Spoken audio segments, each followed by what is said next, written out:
family, friends, faculty, staff, and class of 2022, or should I say 2021. Congratulations, you are all now alumni of the Thurgood Marshall School of Law. Well done, all of you, and I mean each and every one of you have made an honorable decision to help others and to dedicate your life to making change. Completing law school is a huge achievement in any circumstance, but for us, we had the journey of having half of our law school on Zoom University. But even with that, we earned this moment. You should be very proud of yourselves. I know all of your family, your friends, and everyone that supported you are proud as well. We stand on the shoulders of giants, and those who come before us made sure that the legal department and the legal system would be diverse.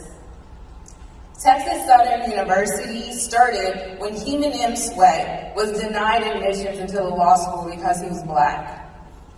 Thurgood Marshall, who was then the chief counsel for the NAACP Legal Defense Fund, successfully fought the case before the Supreme Court, and now the legislature had to pass an interim for a separate law school, which was then the Texas State University for Negroes. Now we are the Law School of Texas Southern University, or Thurgood Marshall School of Law. In the past 5 years, our law school has been the #1 school in Texas for producing African American lawyers, and the #3 university for producing Latino lawyers. Each year, we rank in the top 5 for producing in the nation African American graduates and Latino graduates.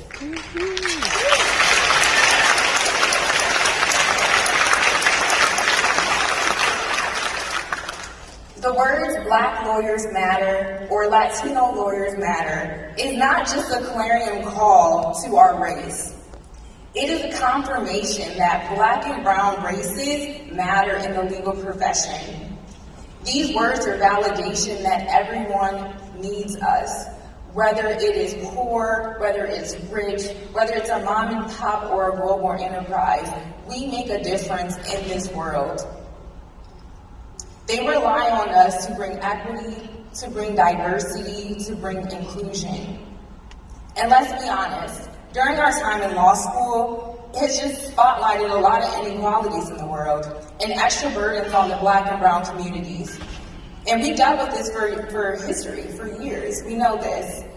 But we've seen the disproportionate impact of COVID-19 in our communities, and we know that this isn't new. But what we do know is new is our generation. Our generation has woken up to the fact that the status quo just isn't right and it needs fixing. We know that the old ways just don't work. It doesn't matter how much money you have if the people around you are hungry, sick, and suffering. We have woken up to realize that our society and our democracy only works if we think not about ourselves, but about others. Everyone matters here, and the world is going to be a better place if you take a stance, and it's up to you. When everything feels like it's suddenly up for grabs, it's your time to seize the initiative. No one can tell you anymore that it's your time to wait and you have to wait your turn, because we are the people that our community has been waiting for. Diversity in culture, diversity in race, diversity in thought in the legal profession is what is required for justice and for equity. Let's continue our legacy and let's continue history. Humbly, honorably, gratefully, I thank you and I congratulate you. And I ask you on the count of 3, let's say our school motto. 1, 2, 3. Protect it, improve it, and pass it on. Thank you and congratulations to you all.